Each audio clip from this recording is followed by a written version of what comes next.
Antes todo aquello era campo, pero 30 años después, en Campanillas se prueban coches autónomos, viajan bits y datos a toda velocidad y se experimentan las soluciones de ingeniería más innovadoras del mundo entero.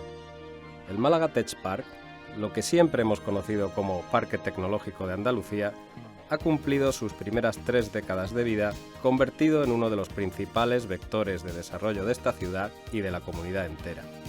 Al frente de la Tecnópolis, desde su nacimiento, se encuentra nuestro invitado de esta noche en el reservado, Felipe Romera.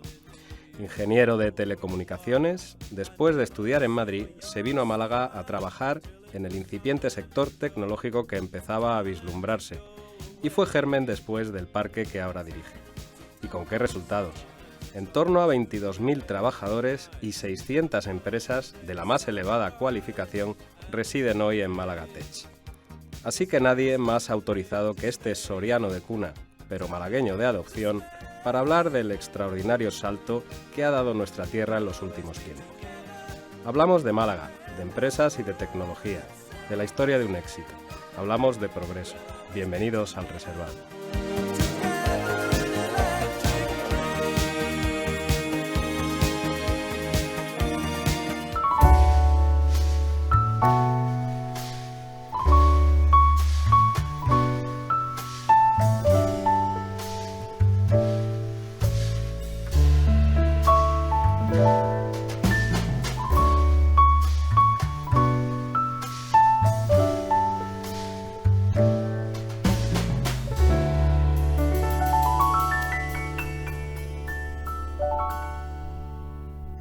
Buenas noches, Felipe Romera, y muchas felicidades. Qué placer tenerte aquí esta noche, en estos tiempos de cumpleaños feliz para el Parque Tecnológico de Andalucía, para Málaga Tech Park. Estamos celebrando, muchas gracias también por invitarme. Estamos celebrando todo un año de cumpleaños, porque los años lo cumplimos el 9 de diciembre del 2022, cumplimos 30 años, pero hemos decidido que durante todo el año, hasta el 9 de diciembre del 23, tenemos 30 años, ¿no? Y bueno, vamos a disfrutarlo y vamos a hacer acciones y vamos a intentar ofrecer pues, a la sociedad una visualización de lo que hemos hecho en nuestros 30 años. Que no es poco, 3 décadas de vida en los que el parque ha cambiado muchas cosas, menos su director. ¿Algo tendrá el agua cuando la bendicen, no, Felipe? Pues no lo sé, porque yo vine aquí y sigo muy ligero de equipaje, muy ligero de equipaje. Yo recuerdo que, bueno, yo en el parque llevo 3 años más, porque el parque Había que montarlo. Se creó el 20 de abril de 1990, una fecha muy histórica por una canción que yo no conocía y que me contaron que había una canción por ahí de Celtas Cortos, en efecto. que se llamaba así. Pero bueno, yo sabía dónde me metía, un proyecto muy complejo, muy difícil, de alto riesgo. Pero me convenció Pedro Aparicio, bueno, no me convenció a mí, convenció a mis jefes, a los japoneses. Yo estaba en Fujitsu y yo con la excusa de no meterme en esto del parque, le dije al alcalde que quería que yo me metiera. Digo, bueno, yo, si los japoneses quieren, pues yo me meto, sabiendo que iban a decir que no, pero me equivoqué. Y así empezó todo. Y la verdad que mi puesto era muy fácil de quitarme del medio, es decir, no tengo atadura, no tengo nada. ¿Pero ahí sigues? Me podían haber quitado y me pueden quitar cuando quiera el Consejo de Administración, es decir, en ese sentido siempre he venido muy ligero de equipaje. Oye, cuando a ti te dicen vamos a montar un parque tecnológico, ¿tú qué imaginas? ¿Tú cómo piensas que iba a ser eso? Pues yo me lo imagino como ha sido. No exactamente igual, ¿no? Pero yo veía que era un gran instrumento de transformación de Málaga. Yo había estado en la década de los 80, había pasado 2 veces por el Silicon Valley y siempre lo vi en crisis, pero al mismo tiempo vi las oportunidades que tenía aquello. Y en aquella época, yo cuando era estudiante, por los años 70, veía en los anuncios de electrónica, cuando buscaban gente, ponían siempre un gran anuncio, una página, a un joven haciendo surf, haciendo cosas de estas, y abajo, en pequeñito, buscaban un ingeniero de microondas. Así empezó el Silicon Valley, aunque no lo parezca, es decir, como lo que llamaban el Sunbelt, es decir, los cinturones solares, donde hacía buen tiempo, donde se vivía bien, fueron un elemento de atracción de mucha gente para desarrollar lo que en entonces no había nada, ¿eh? Aquello no era el Silicon Valley de ahora, era otra cosa. Y yo digo, pues en Málaga tenemos un Sunbelt, un Silicon Valley, que, al menos con respecto a los atractivos del el buen vivir, ¿no? Y aquello fue, yo lo creía, siempre he sido un osao, pero también siempre he estado con los pies en la tierra, ¿no? Y lo dije, digo, si somos capaces de adaptarnos a los movimientos tecnológicos, y si somos capaces de involucrar a la universidad y al capital riesgo, hemos triunfado. Hay que recordárselo a nuestros espectadores. La historia del parque empieza en plena crisis. Empieza en el 92 y la crisis empieza en el 93, porque los Fastos del 92, las Olimpiadas, Madrid, capital europea, y la Expo de Sevilla, bueno, parecía que éramos ricos y que vivíamos en otro mundo. Cuando se acabaron, nos metimos en una realidad que fue una gran crisis económica, fundamentalmente, te digo, en el sector de la electrónica, que en aquel momento era nuestra aspiración. La única tecnología de valor que teníamos en aquel momento, disruptiva, era la electrónica. Y en la electrónica el mercado era muy pequeño y además en España se cierran las pocas fábricas de electrónica que hay. Digo, pues bien empezamos, ¿no? Luego en el 99 cambió un poco la cosa porque se disparó Internet y el desarrollo del software. Y nosotros habíamos llenado el parque de fibra óptica, que no nos servía para nada, pero la receta para hacer un parque era llenarlo mucha fibra óptica. ¿Y a quién se le ocurre lo de meter fibra óptica, que en ese momento no sirve para nada? Era la pero receta. Fíjate para lo que ha servido después. Los parques tecnológicos se montan, no había referencia, y los montamos a base de recetas. ¿Cómo se hace un parque tecnológico? Pues una ciudad de tipo medio, una universidad. Tú has hablado de Silicon Valley. ¿En qué más te fijaste, Felipe, para montar el PTA? Pues pensé fundamentalmente en la gente de Fujitsu, eso lo tengo que decir. Yo era el director de un centro de investigación que tenía que cerrarlo. Y entonces dijimos, bueno, vamos a montar esto para dar trabajo a la gente. Y así fue. Creamos 2 startups. Bueno, de alguna forma, todas las empresas que iniciaron el parque tenían uno de la Fujitsu. Yo pensaba en eso. Es decir, vamos a intentar dar trabajo a mi gente en el parque tecnológico. Pero resulta que desde el punto de vista del parque se convirtió en uno de los eventos de mayor valor. Porque, claro, por lo menos empezamos con cosas, ¿no? Claro, se había hecho una urbanización de 168 hectáreas. Bueno, aquello era infinito y no teníamos nada. Y el tener gente preparada para hacer este parque tecnológico se manifestó en la clave del arranque, que es siempre lo más difícil. Te lo decía antes, pasar de 0 a 1, el esfuerzo que hace es infinito. Luego lo demás ya es ir multiplicando, ¿no? Luego llega, como estabas diciendo, la etapa de Internet.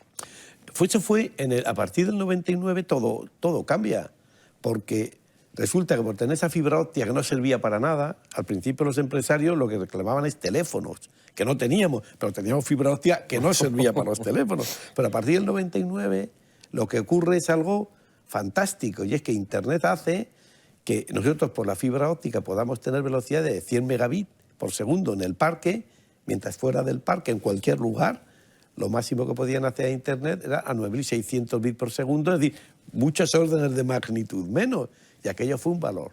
Se empezó a desarrollar el software al mismo tiempo que Internet, y aquello dio un boom tremendo. Yo digo, el parque se construyó entre el año 2000 y el 2007, todo el parque.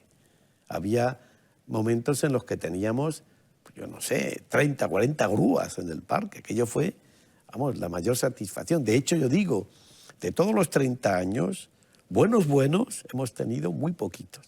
Ahora, los hemos aprovechado y esto nos ha permitido ir posicionándonos. Porque luego llega otra crisis. Bueno, una tragedia de las tragedias más grandes que ha sufrido el parque. Perdimos 3.000 empleos y muchísimas empresas.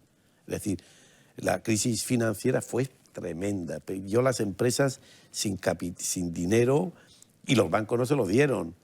Muchas administraciones públicas no pagaron y hundieron a las empresas, las administraciones públicas por no pagar.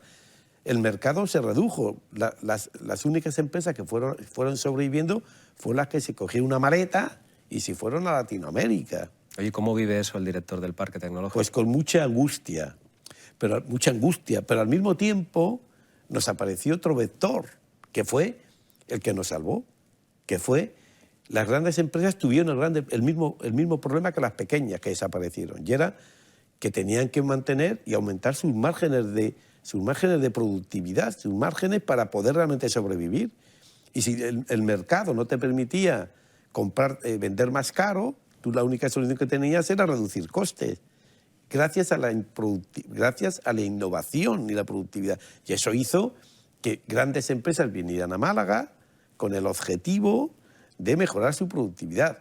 Oracle, por ejemplo, vino así. Oracle vino porque tenía una forma de reducir la gente que tenía en Europa con los clientes, era dejar unos pocos y tener aquí en Málaga un pool que gracias a los vuelos de bajo coste los mandaba.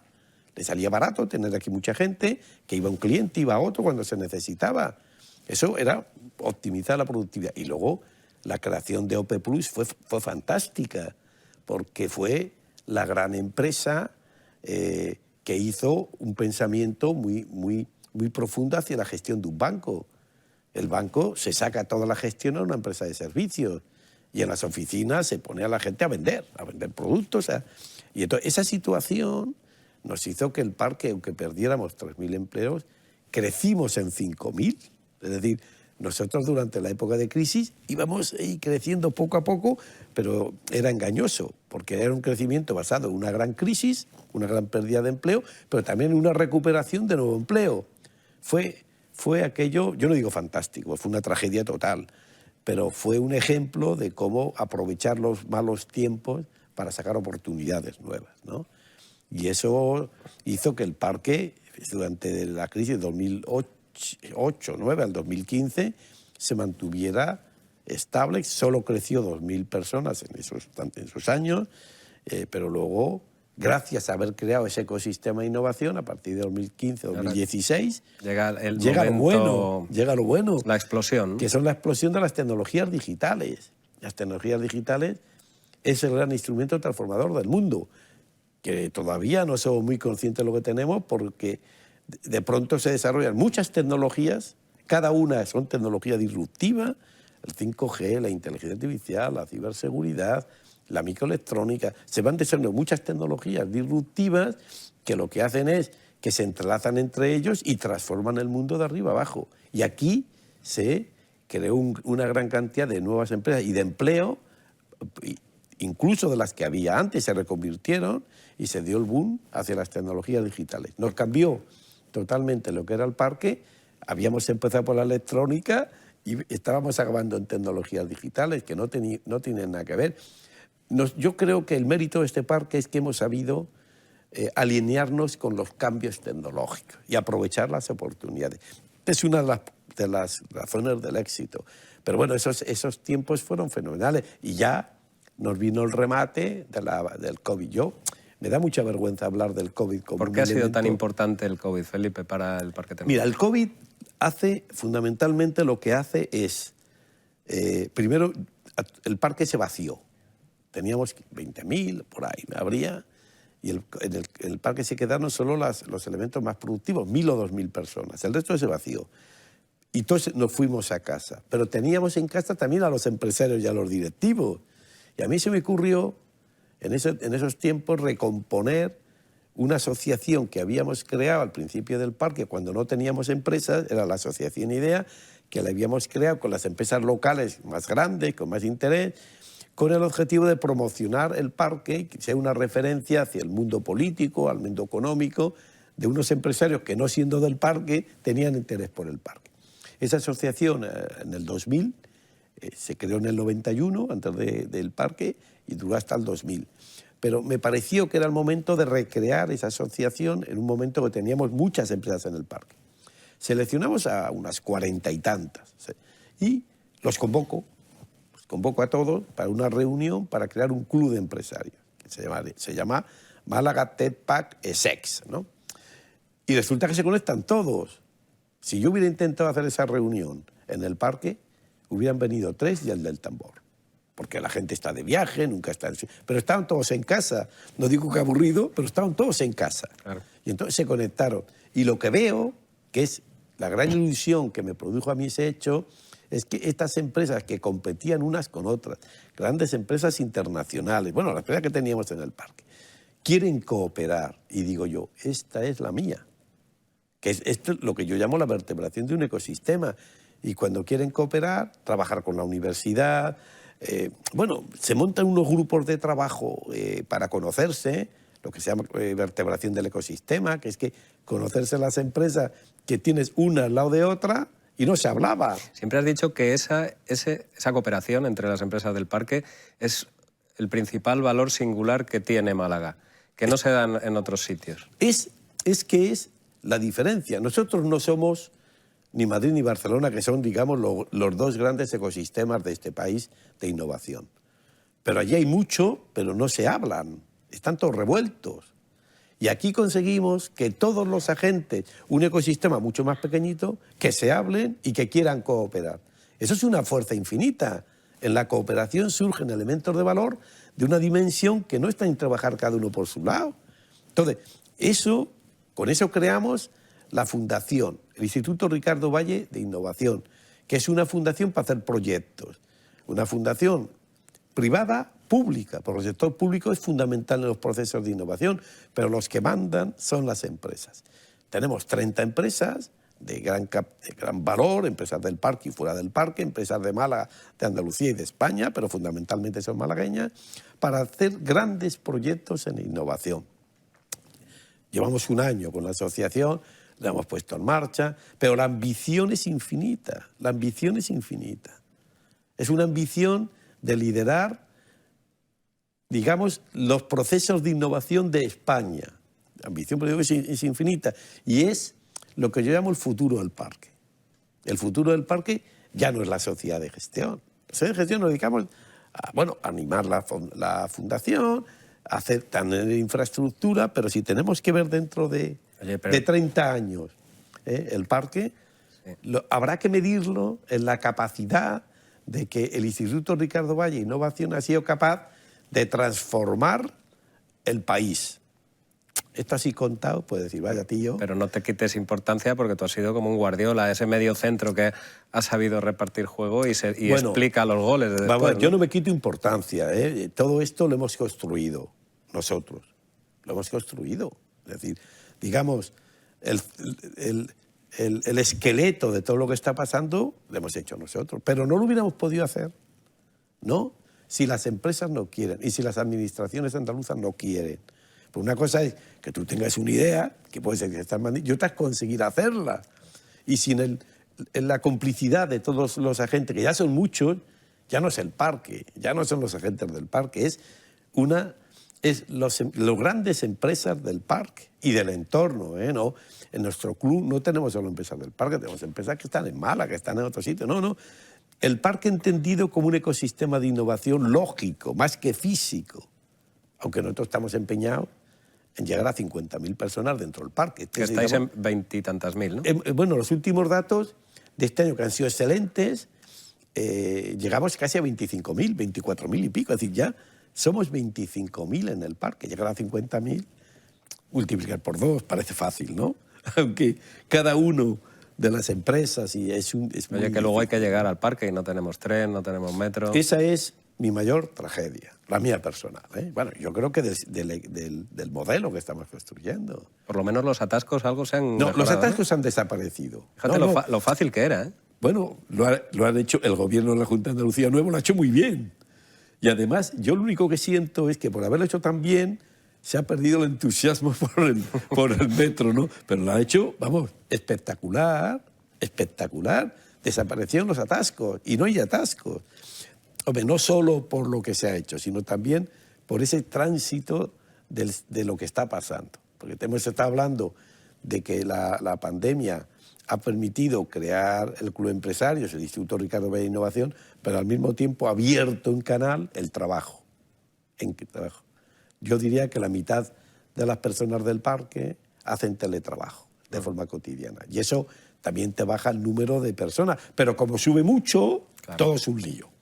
Pero la verdad, hablando de esto, que es muy serio, el futuro del parque está en la capacidad de tener transporte público, porque es el único transporte sostenible. Y en estos momentos donde la sostenibilidad es un recurso fundamental que está por encima de todo, a mí la pata de la sostenibilidad en la movilidad la tengo muy suspensa. Pues el ir en coche al parque, y además cuando estamos 50, yo no puedo meter yo 50.000 coches. Y ahora el parque está lleno. ¿Qué pasa? Que como no van los 25.000 a trabajar de golpe, pues bueno, nos vamos apañando. Pero con coches vamos muy mal. Necesitamos, lo que yo llevo diciendo, 10 años o más. Metro, más autobuses y cercanías. Y algo que ha cambiado. Vivienda, ¿no, Felipe? Y algo que ha cambiado. Bueno, vamos a empezar un experimento que lo estamos haciendo con LAR, un experimento de tener un co-living dentro del parque para la gente que vaya viniendo, pueda tener ahí una presencia a la hora de buscar dónde vive. La vivienda, este movimiento que tenemos necesita tres cosas. Necesita empresas, necesita infraestructura para las empresas y necesita infraestructura para vivir. ¿Qué está pasando? Pues que aquí está pasando varias cosas, a ver si soy capaz de transmitírtela. Primero, que nosotros hemos tenido siempre una relación parque-ciudad de Málaga. Era parque-ciudad, donde el resto de los lugares intervenían muy poco. Algún poquito en Marbella, algún ejecutivo. Pero después lo que hemos visto, hemos hecho una foto de la situación del parque hace un poco. La contó el alcalde el otro día en el acto del 30 aniversario. Hemos hecho una estadística real sobre 8.000 personas, que es un dato, bueno, las estadísticas se hacen con mucha menos gente, pero 8.000 personas. Y hemos visto ya que el 40% de los trabajadores del parque vive fuera de Málaga, fuera de la ciudad. Viven entre Estepona y Nerja y el Valle del Guadalhorce. Y yo creo que esto es una foto de hoy. Dentro de 2 años bajará, serán el 50% en la ciudad y el 50% fuera. ¿Por qué? Pues hay muchas razones. El encarecimiento de la vivienda en Málaga. ¿Por qué se encarece la vivienda en Málaga? Por el desarrollo fundamentalmente de los pisos turísticos. No hay, por muchas cosas que haga, no es tanto porque se hagan edificios caros, no, bueno, eso está bien que se hagan edificios caros, eso no son accesibles ni para los malagueños ni para los trabajadores del parque, eso es otro negocio, pero el hecho de que la vivienda de la ciudad esté muy ocupada, por eso está expulsando a la gente de la ciudad, Y al mismo tiempo están surgiendo muchas oportunidades, por ejemplo, en el Valle del Guadalhorce, los Alaurines, Campanillas, Cártama. Bueno, yo creo que ahí hay una gran capacidad de desarrollo. Que además los trabajadores jóvenes, nuevos, prefieren eso a tener un apartamento en la ciudad. Claro. Lo que ha pasado siempre. La idea del COVID ha sido capaz de pensar uno dónde quiere vivir. Y uno a lo mejor quiere vivir en un adosado, con un poquito de un huertecito, y echar unos tomates y son hombres y mujeres felices, más que tener un buen apartamento en la ciudad. Quiero decir, aquí hay una gran transformación que todavía no sabemos hacia dónde nos va, que ha provocado la pandemia. Por eso yo decía que la pandemia nos da un salto tanto con los trabajadores como con los empresarios, ¿no? Y yo creo que ahí no sabemos todavía cómo se va a desarrollar. El teletrabajo va a seguir. Un 1% de los trabajadores del parque. Te iba a preguntar, dentro de 30 años, ¿cómo te imaginas que va a ser tu parque?